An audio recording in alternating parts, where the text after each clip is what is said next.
चा पाकिस्तानवर economical strike करण्यात आलाय। भारताकडून पाकला आणखी एक दणका देण्यात आलाय। पाकिस्तानचा माल आयात करण्यावर आता बंदी घालण्यात आली आहे। भारताच्या वाणिज्य आणि उद्योग मंत्रालयानं पाकिस्तानमधून येणाऱ्या सर्व वस्तूंवर आयात आणि एक्सपोर्ट इम्पोर्टवर तात्काळ बंदी घातली आहे। ही आताची महत्त्वाची घडामोड आहे। भारतानं पाकिस्तानवर आता इकॉनॉमिकल स्ट्राईक केला आहे। पुन्हा आपण आपले गेस्ट हेमंत महाजन ब्रिगेडियर यांच्याकडे जाऊयात। सर, भारतानं आता पाकिस्तानवर इकॉनॉमिकल स्ट्राईक केला। आधी पाणी स्ट्राईक झाला, त्यानंतर एअर स्पेस बंद करण्यात आले आणि आता पाकिस्तानवर इकॉनॉमिकल स्ट्राईक कसं बघता याकडे, याचा परिणाम नेमका काय होईल? असं आहे, इकॉनॉमिक स्ट्राईक तर पहिले थोडा प्रमाणात झाला होता, त्याची तर तीव्रता वाढली आहे। आपण विमानाची त्यांची हद्द बंद केली, त्याच्यामुळे त्यांची जी विमानं येतात ते लांबून येतात, त्यामुळे प्रवासाचा खर्च वाढतो आहे। त्याच्याशिवाय त्यांची जी जहाजी मार्ग आहेत ते बंद झाल्यामुळे कुठलेही आंतरराष्ट्रीय जहाज तिथे यायला मागत नाहीये।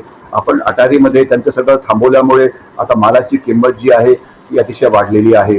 आणि आता जो पाकिस्तानकडनं कुठला माल येत असेल तर त्यांना जात असेल तो त्यांना थर्ड कंट्रीकडनं घ्यावा लागतो। तर भारत तर त्यांचा कुठलाही माल घेणार नाही, परंतु इतर देश सुद्धा पाकिस्तानचा माल घेणार नाही, कारण त्यांना त्याच्यावरती म्हणजे काय म्हणतात त्याला की त्यांना भीती वाटते की अचानक युद्ध सुरू होईल। आणि म्हणून थोडक्यात इंटरनॅशनली पाकिस्तान हा जो आहे हा थोडा वेगळा पडतो आहे।